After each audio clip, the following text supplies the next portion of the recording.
Welcome in. Welcome in to any of the new subscribers. We're about to be going through some fantasy baseball statistics. We're marching through draft prep. This is what it takes. Periodic checking in, layers, layer over layer over layer, right from the top. I don't care about positions right now. I'm just the best players making decisions on the very top of the top tier players, 1 through 10, getting wide with the stats, checking everything available to me. Today, we're going to talk about WOBA and xWOBA, the implications of xWOBA and what Baseball Savant has and where it's hiding that xWOBA. First, I want to talk about actual auction draft tips. Your source for actual auction draft tips because you can't find these tips anywhere else. One real subtle tip, if I could really not general, but make you better in your auction draft this year, it's this idea of this final showdown, this 3/4 into the draft battle. The last good player, the player that everybody hoped nobody would nominate, just finally comes out. Finally, everyone's waiting. 3 or 4 guys have decent stacks. They could go up to $33, $34, but that would be the rest of their stack. But there's that one stud still out there. This is the final showdown. And if you were planning your money, if you knew that person was out there, you kept a little bit more on deck because you knew you wanted to get in here. You decided not to nominate them earlier and force the action earlier, hoping you could sleep them through. But the sleeping isn't going to happen. This is an experienced room. I'm here to say if you get the sense you're in that final showdown, it's the last piece, push in. Go for it. Pay the premium, pay the 5, the 10, the 12, because there's a reason that's the last guy. It was an important piece. You don't want to look back and miss out. Every situation is going to be different, so it's not perfect. We don't want to destroy our team because the consideration we're keeping in mind is living late. If you go and you make that last shove, that may exhaust your stack. Now your live late game has been pushed back. So that's my first tip is when knowing that final showdown might happen and really emptying your tank there, because I think that player can be important. If you do decide to pass on that showdown, have a reason to do it. Maybe there's another showdown. Maybe because usually if you don't win final showdown, you're going to be leaving with money. Money to go buy yourself a pizza and wings afterwards with the auction, but you can't get that back. So just in terms of tracking money, I have a little bit of a structure so you can feel comfortable deciding late. The first section, anything goes. All the money's there. Anything goes. I'm just going to call it that because implications don't come until my next value, which I'm going to call your run-up value. So if players are going for $40, you want to be able to at least push the bid. You don't want free value coming off the board. So I think your run-up value has to be paid attention to. If it's down to 20, now you only need a stack where you can run up to 16, 18. If your run-up value, if you're that thin, if you went so stars and scrubs that you can't push guys up, you are really making yourself idle in the draft. And then after that run-up value, I think you're always keeping in mind average price per pick. If every player, $5 players left, I've got $25. I need 5 slots, 25 per, 4 per. But really, as the draft's going, I'm obsessing over this number. I'm really 6 per, 4. All right, I'm at 7 per because you want to know your per value. If you know your price per player, you might observe this time in the draft when you're like, man, my average price per player is 6. But guys are still paying 15 and 18 for risky mid-tier pitching and old veterans. And you're like, every one of those guys is a massive overpay. I could never afford any of them. Hopefully I'm holding out for just a couple sleepers. So average price per pick, I'm obsessing over it, and then your final stopping point is $2 per player to live live late, to live live late, and be able to one up the $1 bids, the people that gassed it out. So that's the deceleration. People are wising up. This is season 2. I can't just say $2 live late. That's not going to be enough, JL. That's not going to get it done. You might need to save 5 per to live late, 6 per to live late, so that now you can start biting on the 3s, biting on the 4s. So saving a little bit late. The other last adjustment is if I am living late, I'm also keeping an idea of like, if my last guy goes, how much could I spend? That I just trade off all the $1, $2 per, because I know that's basically waiver stuff anyways. And I jump up and I get my last pounce, maybe save $1 or 2 per. That you don't have to snipe every single last dollar. So it's okay to give that up and just flash your last couple battles of aggression. Because I want to go out swinging. I want to win all my money into the auction. If I get down to 1 or 2 $1 players at the end, but was stealing things and won a last battle, sniped a couple live lates for $4 or $5, this is how you're really taking players. So this is a disclosure. This is a full disclosure. There's auction. One of my boys said, like, I think you might be giving up too much information in the draft about auction draft, and this is gonna be one of them. Too much information, but I've got to share it with the community. For a basketball analogy, when a guy's going up for a layup, and you're pushing your hand on the hip just a little bit, but not a full push, not a hard push so that the ref calls it, just a little at just the right time to adjust the shot. So last time I talked about staying busy but being safe. As you get a little more comfortable in the auction, and we're getting better, we want to master these auctions, I think they're staying busy and kind of being aggressive. Busy, slightly aggressive the whole time. And I can lay out where I'm doing this. So early in the draft, the excitement, the high-end players. When the bids are going quickly, get in and bid, push it up. I mentioned chunk bidding. Chunk bidding captures the excitement before the bids decelerate and people realize how much they're actually spending. So you start pushing at the high end. Those couple dollars matter. Those 3, 4, 5. Where people want to get really picky with the money, it's not so much on your player you're winning, but overall the volume of money in the pool. So you do some pushing up there. This is why it's important to keep a stack so you can push up. Maybe I need to stop at 50. I think the draft starts with 260, but I need $50 to push up so I can push anybody up. So there's no easy value on those guys. So nobody gets a $28 player, a $32 player for 22. You can fill in and price enforce in that gap, getting even more money out of the draft. So these little areas of steady bump up will catch up. As it gets closer, now your risk is there. You don't want to think you're pushing a player up at 33 and then you get him for 33 that you didn't want because the thing said 40 or so. So you've got to know when to do it, when not. A lot of times the speed of the bidding, you can get in and stop because you know a click's coming afterwards. It's not going to be bidding and then, just randomly stop. You can tell when it's slowing. So this constant pushing, slightly edging money into the auction over time will lead to that gap, to that cliff. And so if you're buying effectively high end and saving in the cliff, you can live middle. You can live middle value, making good decisions, still living late, having a full complete auction. That's it for auction tips for right now. Let's keep going here.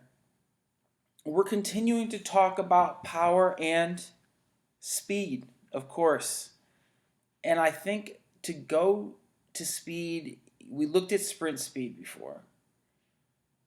But let's look at just the basics here. And this is telling, I'm just going to sort stolen bases. Just stolen bases. And it's nice because and let me go to 50 deep. It's nice because it is consistent with what we saw for feet per second base speed. Villar, Acuna, Trey, Yelich, Robles, Marte being the ninth person with 25 steals. But this is the thing with steals. It falls way off. There are no steals. As opposed to power, if 50 guys have 30 home runs, 6 have 30 steals. Steals are scarce. Steals fall off so fast. Only 15 guys even took 20 bases. 22 is a lot of bases. So when we talk about speed, the speed is won or lost in the 15, 12, 11, 10, which seems to be all guys can give. Benintendi, Segura, Yon Moncada, only 10 bases. Javi Baez down to 11 bases. So it makes Juan Soto's 12 bases, along with the rest of his package, look even more attractive. So there's no speed. So we have to know when and how we're chasing it. Looking at the speed list, Villar hit 24 home runs. Acuna hit his 41. Trey Turner and Andres, it was lower. Robles, a little bit of power. It shows Marte, some of the value there. Story, Jose Ramirez if he comes back. Danny Santana, who I looked at, could be a real kind of BABIP casualty. So, even Mookie, it's interesting. I just don't want to come over too far for speed and come up light for power. It was just worth mentioning that there's almost none of it out there.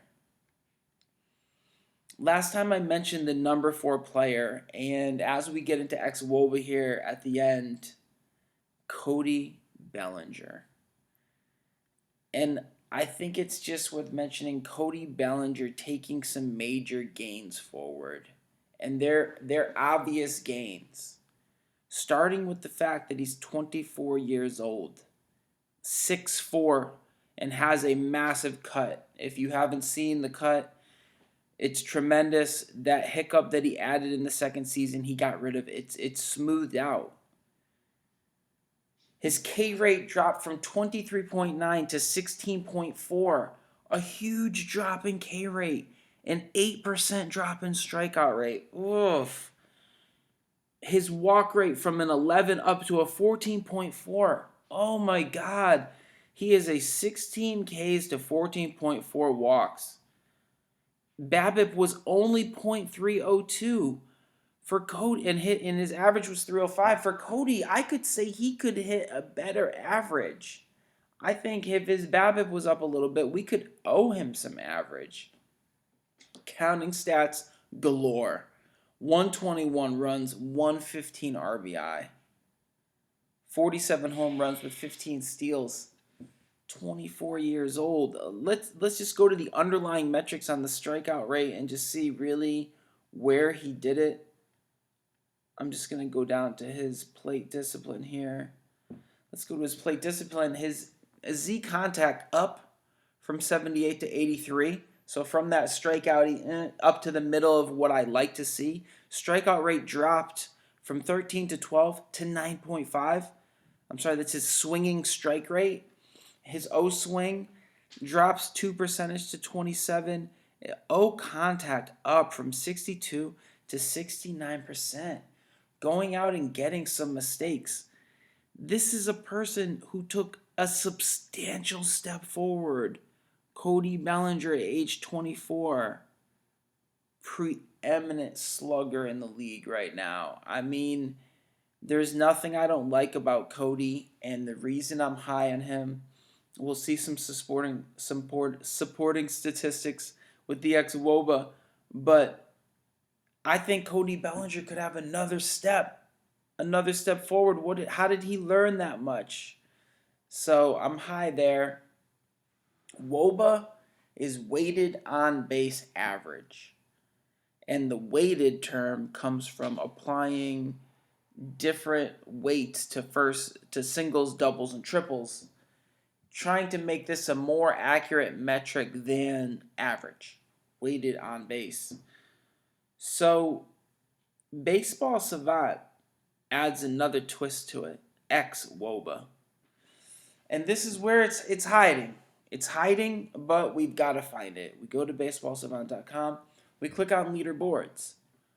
Under exit velocity and barrels, we have, and it's important, so it's at the top, expected statistics. The column that's in red is under quality of contact plus K plus BB, walks. And then they have the stat xWOBA, expected weighted on base average, which includes some metric for type of contact, probably some more barrel numbers. And this list tells you a couple things. Mike Trout, number 1, 0.455. Number 2, Cody Bellinger, 0.429.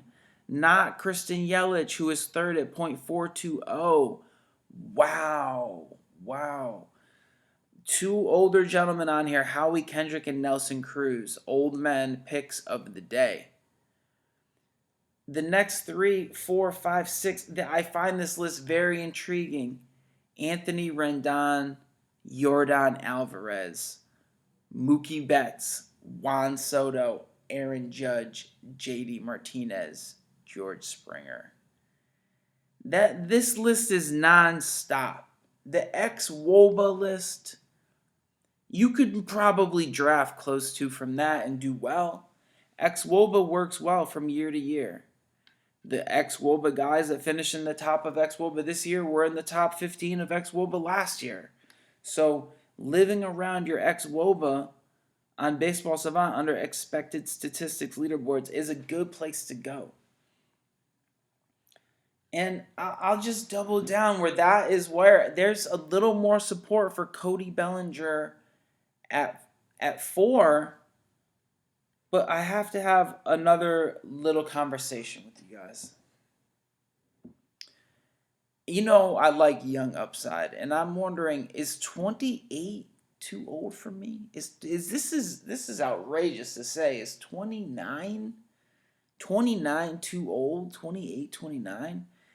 Because it just starts to happen. The 28-year-old turns 29. The 29-year-old turns 30. And that's the first time that they maybe feel the skills decline. They're not invincible anymore. It takes that skills decline for a superstar player to double down and say, I got to do more. And then you see the bounce back at 30 or 31, a little bit of that up and down season. At 28, too old? That just sounds so unfair. That can't be. But the reason I mention it is, could I go Ronald Acuna 1, Cody Bellinger 2, before Yelich and Trout? Because I think there's some upside. That's how I feel. That's how I feel I want to do it. So there's a little taste of xWOBA. That has to be considered. I just have to mention a couple more names. Let's just go to the names. Cody Bellinger up on the list. So after some inspection of xWOBA, there's 2 other guys that I'm going to be higher on. And it's Juan Soto and Yordan Alvarez. Let me just go to little young Juan Soto. So the reason, and we keep talking about speed, is Juan Soto last season goes for 34 home runs, 110 RBIs, 12 bases, a 16% walk rate with a 20% strike rate as a 21-year-old. 21 years old. I think Juan Soto could be a super duper star. His BABIP of a 312, the lowest of his career. So that 282 average, he hit 282. He may owe us some average. That BABIP could go 330. There's some speed, as we can see by the 12 bases. The average could be 300 if there's people on base. Runs or ribbies, depending on where he is in the order, could spike to 120. I'm so confident in the skills. This is another soft thing I've noticed that I like about hitters, a little segue that I remember from last season. A batter has to have the guts to stand in the box, but also the quicks to dodge a ball. So some of the best stances, I mean, Juan Soto getting in there and owning the plate so hard. A casual Ronald with a laser sharp focus as he stays off the plate. These guys can get out of the way of balls, but when you leave something over, they can punish it. And Soto has that. So as I start to nibble about who's going to be in the number 5 spot, I'll just mention that Juan Soto, Yordan Alvarez, and one other name, Mookie Betts, kind of slip into that area for me a little bit. And just a couple other names. I mentioned a big 5 shortstops and how we have to live through that. And my apologies to Francisco Lindor, making it a big 6. Francisco Lindor has the full package. I'd have to add him into the big 6. And a couple names that just got bumped up along the way: Matt Chapman and Meadows again. So we stick with those names. There's one other thing. Let's just close out. We have a little bit more here on xWOBA. So that's the xWOBA sort. I like the WOBA sort itself. It's still on Baseball Savant. Expected statistics on the leaderboards. Now I get a little, so this has what the WOBA actually was compared with the xWOBA. You would like to think that a higher xWOBA would show some upside. A person underperformed what the actual WOBA was versus the xWOBA. That would be guys like Mike Trout, Cody Bellinger, Rendon, Howie Kendrick, Juan Soto, JD, Freddie Freeman, Rizzo. But the reverse is when the WOBA outperformed the xWOBA, some people to be nervous about, and I don't want to say it, but Fernando Tatis Jr. outperforming his xWOBA by 40 points. Nolan Arenado by 50 points. That could be park factors. Bo Bichette, Jeff McNeil overperforming. So it's just another thing. Trevor Story and Chris Bryant. And their story again, that could very well be park factors. Chris Bryant overperforming the WOBA. But then you might see Mookie Betts at a 380 WOBA, a 408 expected WOBA. Maybe there's some gains to be had in there. So I think that those numbers, sorting those from top, this is the thing. We're getting the tippy top. At this point, positionalities doesn't matter to me. I'm getting to the tippy top creme de la creme, sorting through there to making sure that I'm just a little one step ahead, adding in some prediction power, looking at trends and trajectory to make sure I've got the next step. We're getting a little closer. If I put Cody Bellinger at 4, I'm just going to do it right now. Juan Soto at 5. Juan Soto at 5. I'll be happy there. I'll just be happy with how it shakes out. Big shout out to all the subscribers. We got to keep it going. We got to keep taking the layers off. Holla back.